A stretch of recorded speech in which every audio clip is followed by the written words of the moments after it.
আল্লাহ তাআলা বলেন, বিপদ আপদ মুসিবতে যারা আমি আল্লাহর কাছে সাহায্য প্রার্থনা করে ধৈর্য আর নামাজের মাধ্যমে, তাদেরকে জান্নাতের সুসংবাদ দেন। বলে তারা কারা? তাদের উপরে যখন কোনো বিপদ আপদ মুসিবত আসে, তারা যখন কোনো বিপদ আপদ মুসিবতে পতিত হয়, তারা বলে ইন্না লিল্লাহি ওয়া ইন্না ইলাইহি রাজিউন। এরপরে এতটুকু নবীজি বাড়ায় শিখায়া দিলেন, আল্লাহুম্মা আজুরনি ফি মুসিবাতি ওয়া আখলুফ লি খায়রাম মিনহা ইন্না লিল্লাহি ওয়া ইন্না ইলাইহি রাজিউন। নিশ্চয় আমরা আল্লাহর জন্যই আবার তার কাছেই প্রত্যাবর্তন করব। আল্লাহুম্মা আজুরনি ফি মুসিবাতি, আয় আল্লাহ আপনি আমাকে এই মুসিবতের উজরাত দেন, প্রতিদান দেন, মুসিবত থেকে উদ্ধার করেন। ওয়া আখলুফ লি খায়রাম মিনহা, আয় আল্লাহ এই মুসিবতের মাধ্যমে আমি যা হারিয়েছি তার চাইতে উত্তম বস্তু আপনি আমাকে ফিরিয়ে দেন। ওয়ালানাবলুওয়ান্নাকুম বিশাইইম মিনাল খাউফি ওয়াল জুই ওয়া নাকসিম মিনাল আমওয়াল ونقسم من الأموال والأنفس والثمرات। আল্লাহ রাব্বুল আলামিন দুইটা তাকিদ যোগ করে বলেন, ওয়ালা নাবলুওয়ান্নাকুম, অবশ্যই অবশ্যই তোমাদের পরীক্ষা নেওয়া হবে। আল্লাহ তাআলা জানায় দেন অবশ্যই অবশ্যই তোমাদের পরীক্ষা নেওয়া হবে। কোন কোন বিষয়ের? আল্লাহ তাআলা এক নম্বরে বলেন বিশাইইম মিনাল খাউফ। আল্লাহ রাব্বুল আলামিন জানায় দেন ভয় ভীতির মাধ্যমে পরীক্ষা নেওয়া হবে। ওয়াল জু', ক্ষুধা অভাব দরিদ্রতার মাধ্যমে পরীক্ষা নেওয়া হবে। ওয়া নাকসিম মিনাল আমওয়াল, মালের লস, মালের ক্ষতির মাধ্যমে পরীক্ষা নেওয়া হবে। ওয়াল আনফুস, জানের ক্ষতির মাধ্যমে পরীক্ষা নেওয়া হবে। মুফাসসিরিনে কেরাম বলেন এই জানের ক্ষতির মাধ্যমে পরীক্ষা, এটা নিজের জানের ক্ষতির মাধ্যমে পরীক্ষা হতে পারে, আবার এটা আপনজন প্রিয়জনের জানের ক্ষতির মাধ্যমে পরীক্ষা নেওয়া হতে পারে। ওয়াসসামারাত, ফল ফসলের ক্ষতির মাধ্যমে পরীক্ষা নেওয়া হবে। আল্লাহ তাআলা 5টি বিষয়ের পরীক্ষার কথা বলেছেন। বুজুর্গানে দিন বলেন প্রত্যেকটি ঈমানদারকে জীবনের কোনো না কোনো ক্ষেত্রে হতে পারে এই 5 বিষয়ের পরীক্ষার মুখোমুখি হওয়া লাগতে পারে। যদি 5টার নাও লাগে, কমপক্ষে একটা বিষয়ের হলেও পরীক্ষার মুখোমুখি তার এই দুনিয়ায় হওয়া লাগবেই লাগবে। তাহলে যেই পরীক্ষা সুনিশ্চিত, সেই পরীক্ষার জন্য প্রস্তুতি নেওয়াটাই বুদ্ধিমানের কাজ, ঠিক কিনা?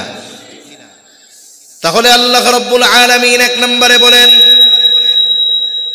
বিশাইইম মিনাল খাউফ, আল্লাহ তাআলা কিছু ভয় ভীতির মাধ্যমে আমাদের পরীক্ষা নেবেন। সাধারণত এই দুনিয়ায় ঈমানের উপরে যদি কেউ পরিপূর্ণভাবে চলতে চায়, ঈমানের দাবি অনুযায়ী যদি চলতে যায়, এই ভয় ভীতি শুধু বাহির বা আশপাশ থেকে আসে না, বরং অনেক সময় নিজের ঘরের মধ্য থেকেও হাজারো বাধার সম্মুখীন হওয়া লাগে।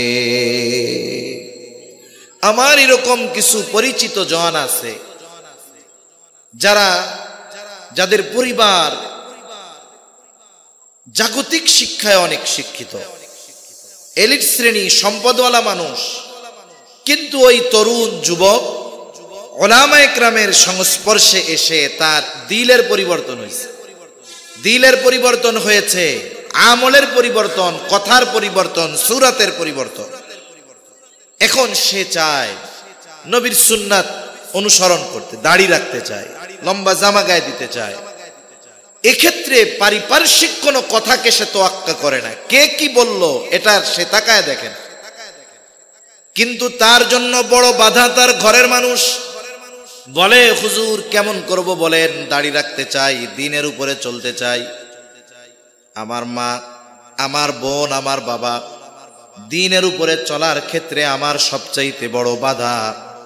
আমি দাড়ি রাখলে মানুষ জঙ্গি বলল না মোল্লা বলল সেটা আমার কিছু আসে যায় না। কিন্তু আমি যখন দাড়ি লম্বা করা শুরু করেছি, আমার মা আমাকে বলে তুমি এটা রাখবা না, তোমারে মানুষে জঙ্গি বলবে, আমাদের আত্মীয় স্বজন তোমার কাছ থেকে দূরে সরে যাবে। আমি বললাম মা সব সরে যাক, তাতে কি, আমি নবীর আদর্শে আদর্শিত হতে চাই, দ্বীনের উপরে পরিপূর্ণ চলতে চাই। এইবার তার ঘর থেকে হুমকি দেওয়া হয়, তুমি যখন ঘুমায়া থাকবা তখন আমরা তোমার দাড়িগুলো কেটে দিব। তাহলে দেখুন, দ্বীনের উপরে চলতে গেলে পারিপার্শ্বিক ভয়ভীতির পরীক্ষা তো আছে। কিছু কিছু ক্ষেত্রে এই ভয়ভীতি নিজের ঘরের মধ্য থেকেও দেওয়া হয়। এজন্য ইমানদার ইমানের উপরে চলতে গেলে হাজারো বাধা আসবে, হাজারো বিপত্তি আসবে, ভয় ভীতি আসবে, বিভিন্ন সূরাতে বিভিন্ন আকৃতিতে আসবে, এটা স্বাভাবিক। তবে আল্লাহ তাআলা দেখতে চান যে আমার এই বান্দা ওই ভয় ভীতিকে সামনে দেখতে পেয়ে সে ইমানের পথ থেকে পথচ্যুত হয়ে যায় কিনা, ওই মুসিবতে সে দ্বীনহীন হয়ে যায় কিনা। মূলত আল্লাহ তাআলা এটা দেখতে চায়। এরপরে আল্লাহ রাব্বুল আলামিন বলেন ওয়াল জু', আল্লাহ তাআলা ক্ষুধা, দারিদ্রতা, অভাব দিয়ে মুমিনের ঈমানের পরীক্ষা নেন। একটু খেয়াল করে দেখেন, আমাদের মুসলিম দেশগুলোর মধ্যে সবচাইতে জুলুমের শিকার আমার ফিলিস্তিনের গাজ্জার মুসলমানেরা। একটু চিন্তা করে দেখেন, আমেরিকা, ইসরায়েল তাদেরকে বলে দিয়েছে তোমরা এই গাজ্জা ভূমি ছেড়ে চলে যাও, ফিলিস্তিন ছেড়ে চলে যাও, অন্যান্য দেশে তোমাদেরকে বিলাসী জীবন যাপনের ব্যবস্থা করে দেওয়া হবে, তোমাদেরকে আধুনিক সব ব্যবস্থাপনা করে দেওয়া হবে, তোমরা যেন তোমাদের হায়াত খুব আরামে স্বাচ্ছন্দ্যে বিলাসিতার সাথে অতিবাহিত করতে পারো, সেই ব্যবস্থাও তোমাদের করে দেওয়া হবে। কিন্তু এই মানুষেরা ক্ষুধার কষ্ট, জানের কষ্ট সব কিছু সহ্য করতেছে, এরপরেও এই পবিত্র ভূমি ছেড়ে যেতে তারা রাজি নয়। তারা যে ক্ষুধার জন্য সীমাহীন কষ্ট করতেছে। আজকে তো আমরা মুসলিম উম্মাহ বিভক্ত হয়ে গেছি। আমরা তো ছিলাম একটা দেহের ন্যায়, মুসলমান এক দেহের ন্যায়। দেহের যে কোনো অংশে যদি কোনো কষ্ট অনুভব হয়, এই কষ্ট গোটা দেহ ছড়িয়ে পড়ে। একজন যদি প্যারালাইজড তার না হয়, তাহলে পায়ে যদি কাটা ফুটে, এই ব্যথার খবর মাথা পর্যন্ত পৌঁছিয়ে যায়।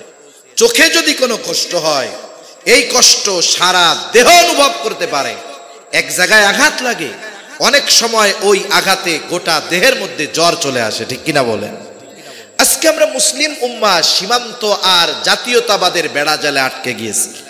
আমরা পরিচয় দেই নিজেদের, কেউ বলে বাঙালি, কেউ বলে বাংলাদেশি, সাথে সাথে সীমান্তের বেড়াজাল।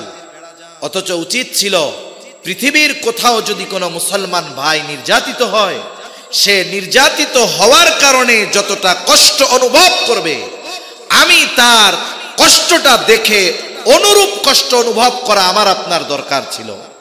কিন্তু এই সীমান্তবাদ, জাতীয়তাবাদ আর সীমান্তের বেড়াজাল এ কষ্ট আমাদের থেকে দূর করে দিয়েছে। যার কারণে দেখেন, গাজ্জার সাথে সীমান্ত আছে জর্ডানের কিছু অংশ আর মিশরের কিছু অংশ। দুইটা দেশই মুসলিম দেশ, এক দেয়াল। এই দেয়ালের এই পারে মাসের পর মাস অনাহারে আমার মুসলমান ভাইয়েরা না খেয়ে মরতেছে। শিশুরা খাবারের অভাবে শুকিয়ে হাড্ডি সার হয়ে গেছে। সিনার হাড্ডিগুলো দেখা যায় একেবারে। একটা বাচ্চা কয়েকদিন আগে মারা গেছে, 7-8 কেজি ওজন হয়ে গেছে না খাইতে খাইতে, হাড্ডি আর চামড়া ছাড়া কিচ্ছু নাই। অথচ দেয়ালের ওই পারে আনন্দ, ফুর্তি, মজা, মাস্তি চলতেছে। এই যে দেখুন, একটা দেয়াল আমাদের আর তাদের মধ্যে যোজন যোজন দূরত্বের সৃষ্টি করে দিয়েছে, ঠিক কিনা বলেন? আমার ভাইয়েরা হয়তো ক্ষুধার যন্ত্রণায় পরীক্ষায় আছে।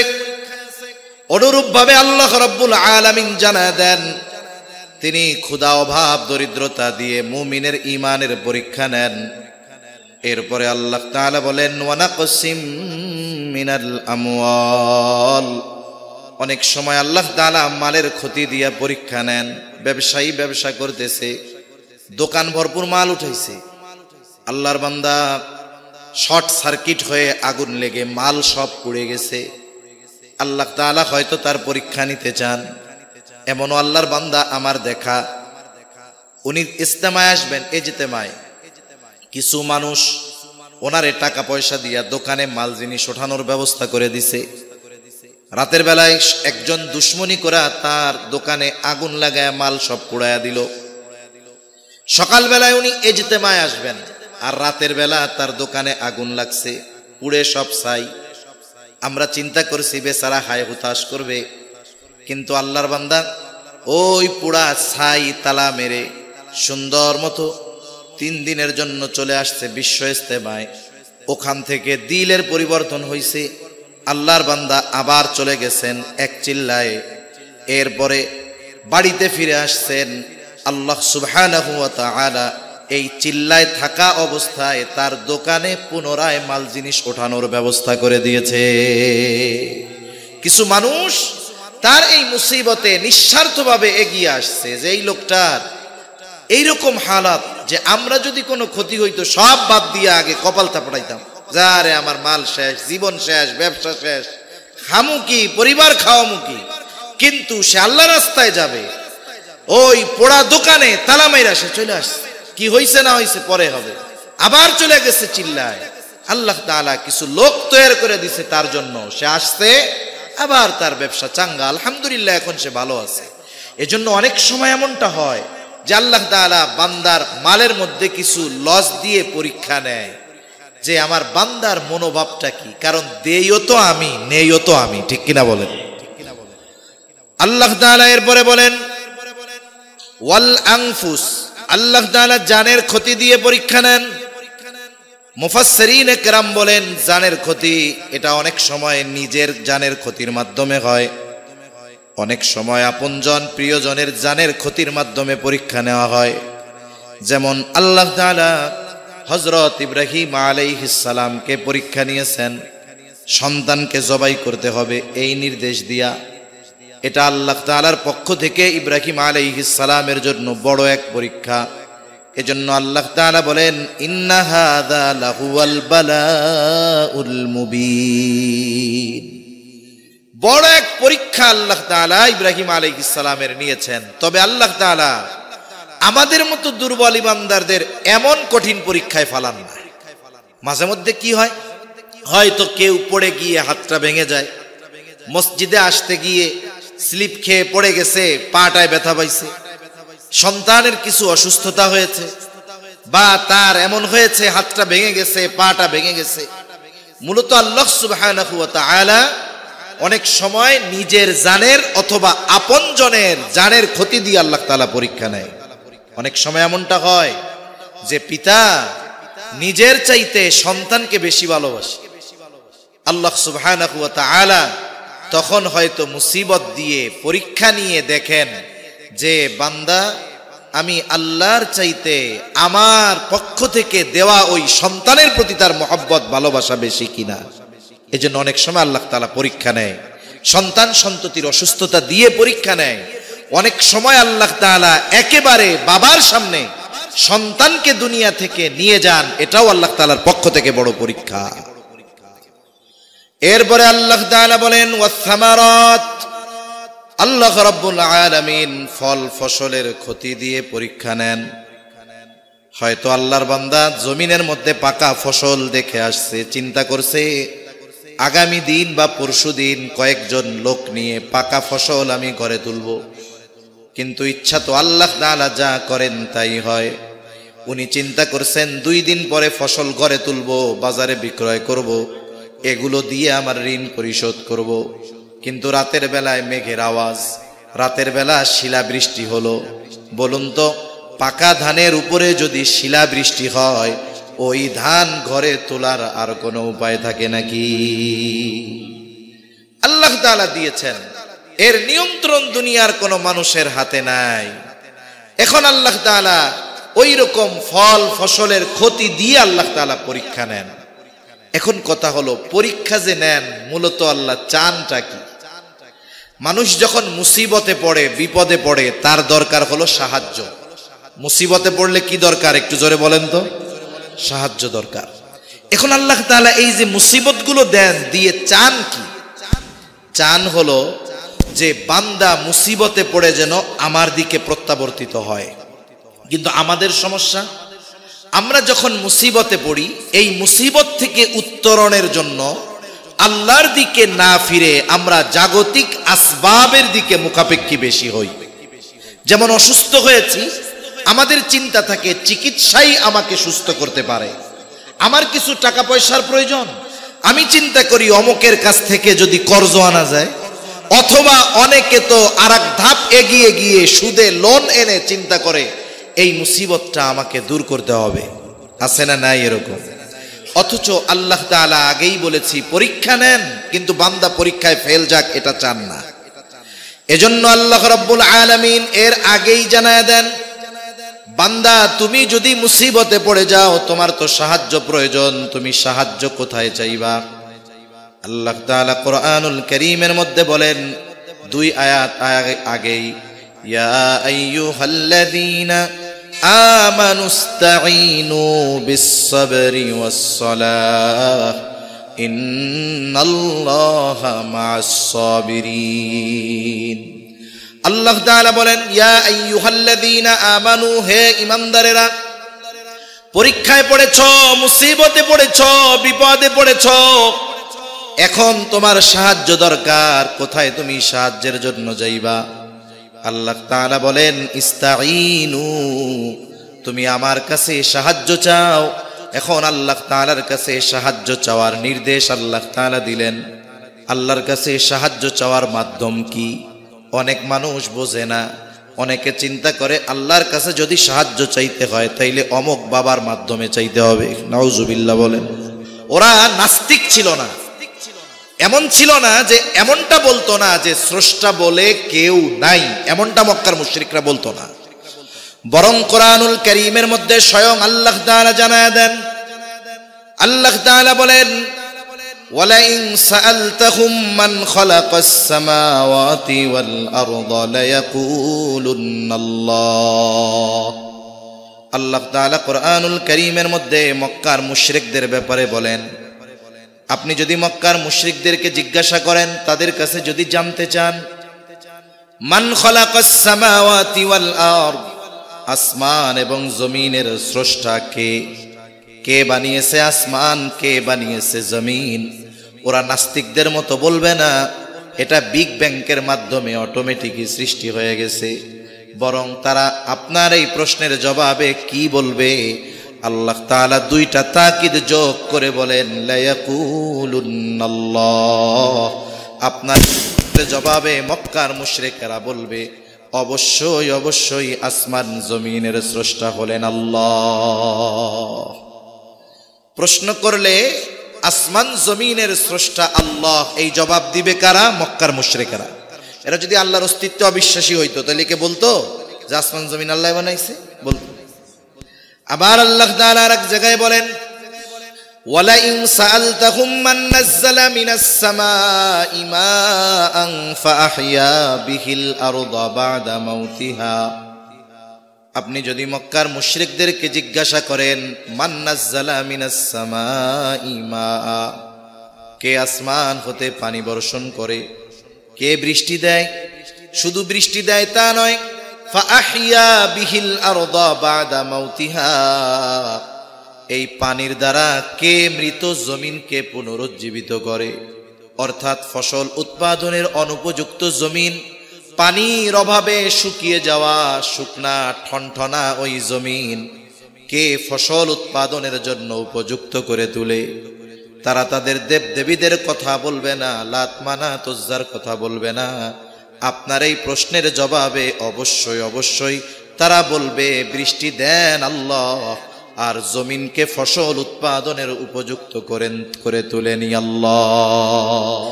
এগুলো আল্লাহই করেন। এরপরে আল্লাহ তাআলা আরো এক জায়গায় বলেন, ওয়ালাইন সাআলতাহুম মান খালাকাহুম লায়াকুলুন্নাল্লাহ।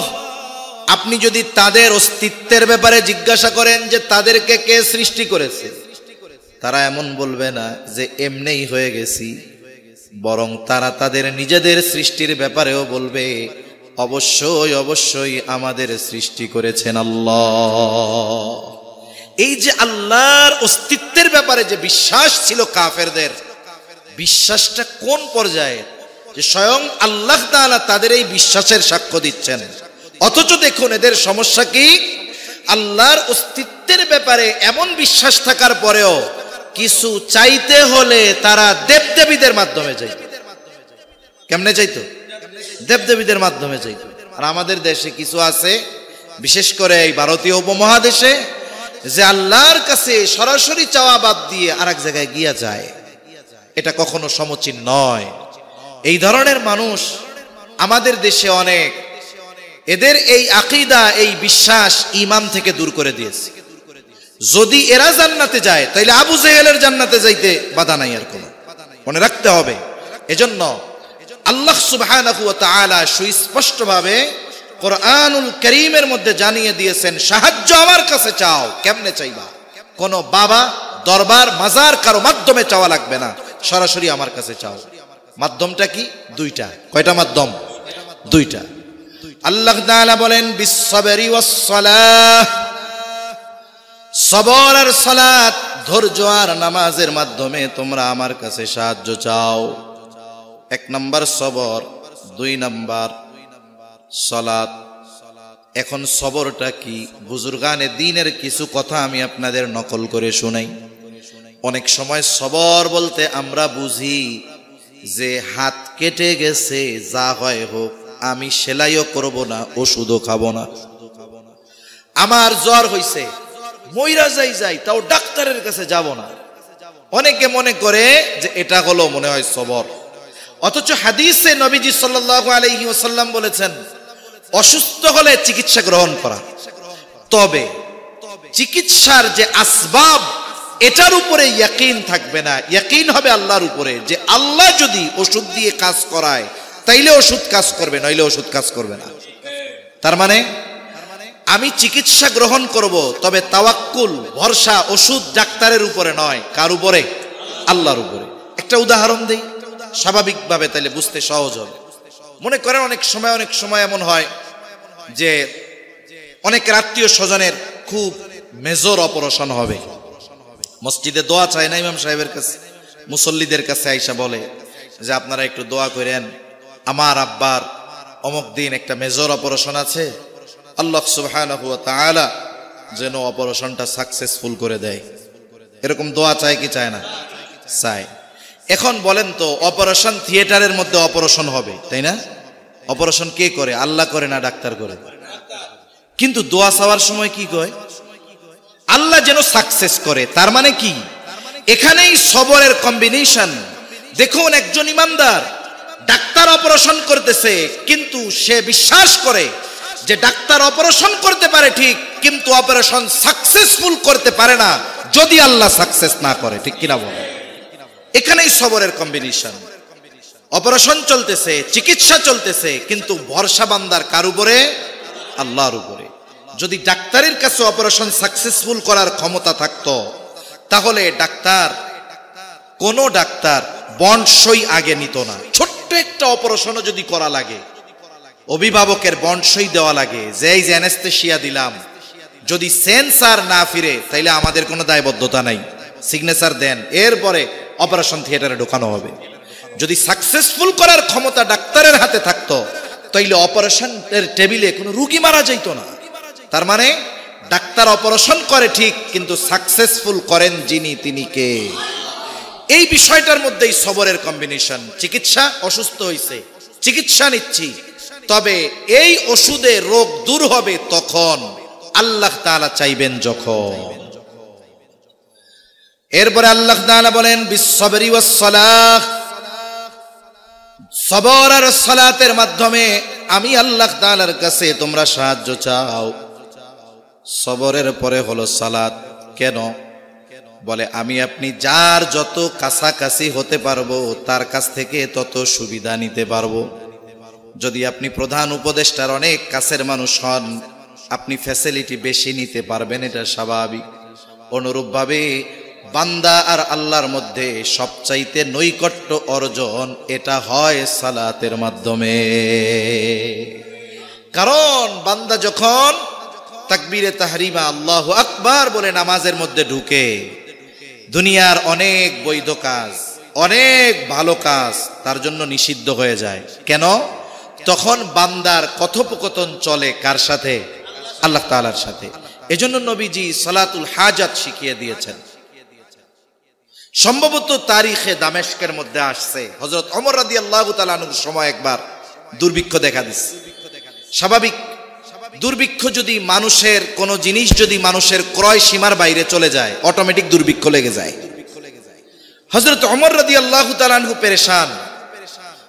মদিনার বাজারে খাদ্যশস্যের অভাব, যা আছে দাম অনেক, সবার ক্রয় সীমার ভিতরে নাই।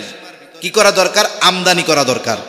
ভবিষ্যতে অতীতে আমরা দেখছি পেঁয়াজের কেজি 280-300 টাকা হয়ে গেছে, কিন্তু আবার যখন বিভিন্ন দেশ থেকে আমদানি করা হয়েছে, হয়তো ওই সময় কৃত্রিম সংকট সৃষ্টি করা হয়েছিল। আমরা পরবর্তীতে দেখলাম বাংলাদেশের যত বড় বড় বাজারগুলো আছে, চট্টগ্রামের খাতুনগঞ্জ, এই সব জায়গায় লক্ষ লক্ষ পচা পেঁয়াজ ওগুলো নদীর মধ্যে ফেলে দিয়েছে। তার মানে এইগুলো সিন্ডিকেট মানুষের ভোগান্তির জন্য, কিছু মুনাফা বেশি পাওয়ার জন্য, অথবা কিছু টাকা করার জন্য এই আমদানির ভাব ধরছে আর কি। আমদানি করছে, দাম তখন কমে গেছে। এখন ওমর রাদিয়াল্লাহু তাআলা আনহু সাহাবায়ে কেরামকে নিয়ে পরামর্শ করলেন কি করা যায়। সিদ্ধান্ত হলো আগামীকাল সকালে এক গ্রুপ চলে যাবে সিরিয়ার দিকে, আর এক গ্রুপ চলে যাবে মিশরের দিকে, তার মানে চতুর্দিকে ছড়ায় পড়বে। আর এক গ্রুপ চলে যাবে ইয়েমেন খাদ্যশস্য আমদানি করার জন্য। সিদ্ধান্ত হলো সকাল বেলায় ফজরের নামাজের পর খলিফাতুল মুসলিমিন কাফেলা বিদায় দিবেন। ওমর রাদিয়াল্লাহু তাআলা আনহু রাতের বেলা এইগুলো করতে করতে অনেক রাত হয়ে গেছে, বাসায় ফিরলেন পেরেশানি, চিন্তায়, চোখের মধ্যে ঘুম নাই। একেবারে সুবহে সাদিকের পূর্ব মুহূর্তে একটু ঝিমুনি ঝিমুনি ভাব আসছে। এবার তিনি বিছানায় শরীরটাকে এলায়া দিলেন। অনেক সময় দেখবেন চেয়ারে বসে বসে ছোট্ট একটা ঘুম হয়, ছোট ঘুমের মধ্যে বিশাল এক স্বপ্ন দেখা হয়ে যায়, হয় না? অনেক সময় চেয়ারে বসে জিম দিছে কয়েক সেকেন্ডের, কিন্তু এর মধ্যে লম্বা একটা স্বপ্ন দেখা হয়ে যায়। এখন ওনার চোখে ঘুম না, তন্দ্রা, ঘুম ঘুম ভাব, তবে ঘুম না। বিভোর ঘুম তো একরকম, আর একটা হলো ঘুম আসতেছে বোঝা যায়, চোখের সামনে ঝাপসা হয়ে যায়, বারবার পলক পড়তে থাকে, এরকম একটা ভাব। ক্লান্তির সময় অনেক সময় এরকম ভাব আসে। উনি বিছানায় শুয়ে আছেন, এমত অবস্থায় উনি দেখতেছেন যে মুহাম্মাদুর রাসূলুল্লাহ সাল্লাল্লাহু আলাইহি ওয়াসাল্লাম ওনার সামনে, আর চেহারা মলিন। এই চেহারা দেখা হযরত ওমর রাদিয়াল্লাহু তাআলা আনহু বলতেছে, ইয়া রাসূলুল্লাহ সাল্লাল্লাহু আলাইহি ওয়াসাল্লাম, আপনার চেহারা মলিন কেন? তখন রাসূল সাল্লাল্লাহু আলাইহি ওয়াসাল্লাম বলতেছে, ওমর, তুমি দুর্ভিক্ষ দূর করার জন্য কত ধরনের পদ্ধতি অবলম্বন করতেছো, কিন্তু এই মুসিবত থেকে উত্তরণের মাধ্যম আমি কি তোমাদেরকে শিখায়া দেই নাই? সালাতুল হাজাত আমি কি তোমাদের শিখায়া দেই নাই? যখন কোনো কিছুর প্রয়োজন সামনে আসবে, আগে আল্লাহ তাআলার কাছে এই প্রয়োজনের কথা বলা, এটা কি আমি তোমাদের শিখায়া দেই নাই? ইতিমধ্যে মসজিদে নববীর মিনার থেকে আজানের আওয়াজ কানে চলে আসলো। তিনি মসজিদে চলে গেলেন, ফজরের নামাজের পর ঘুরে বসলেন, বললেন, শোনো, কোথাও কোনো কাফেলা যাওয়ার দরকার নাই, আমরা ঘরে ঘরে সকলে সালাতুল হাজতের আমল শুরু করে দাও। ইতিহাস বলে 1 সপ্তাহ লাগে নাই, আল্লাহ তাআলা মদিনার বাজারের যেই খাদ্যশস্যের অভাব আল্লাহ তাআলা দূর করে দেয়। এজন্য আমি আপনি যখন কোনো মুসিবতে পড়ব, কোনো প্রয়োজনে পড়ব, বান্দার দ্বারস্থ হওয়ার আগে কার দ্বারস্থ হব? জোরে বলেন। আল্লাহর কাছে আগে বলবো যে আল্লাহ, এটা আমার প্রয়োজন, এটা আমারে দেন। আল্লাহ তাআলা ব্যবস্থা করবেন। এজন্য আল্লাহ তাআলা বলেন, ইস্তাঈনু বিস-সাবরি ওয়াস-সালাহ। হে ঈমানদারেরা, একটু খেয়াল করব, আল্লাহ ডাক দিচ্ছেন ঈমানদার বলে। কি বলে? ঈমানদার বলে ডাক দিচ্ছেন। হে ঈমানদারেরা, ইস্তাঈনু বিস-সাবরি ওয়াস-সালাহ, তোমরা আল্লাহ তাআলার কাছে ধৈর্য আর নামাজের মাধ্যমে সাহায্য চাও। এরপরে আল্লাহ তাআলা বলেন ইন্নাল্লাহা মা'আস সাবিরিন। আল্লাহ এটা বলেন নাই, ইন্নাল্লাহা মা'আল মুমিনিন আল্লাহ বলেন নাই। ডাক দিছেন মুমিন বলে, লাস্টে কি বলতেছেন? আল্লাহ ধৈর্য ধারণকারীদের সাথে আছেন।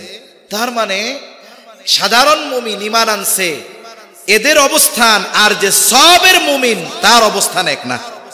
কথা বুঝেন নাই মনে হয়। একজন শুধু ঈমান আনছে, আর একজন শুধু মুমিন না, সে সবের মুমিন, সবরের গুণ তার মধ্যে আছে। এই দুইজনের মধ্যে তফাৎ আছে।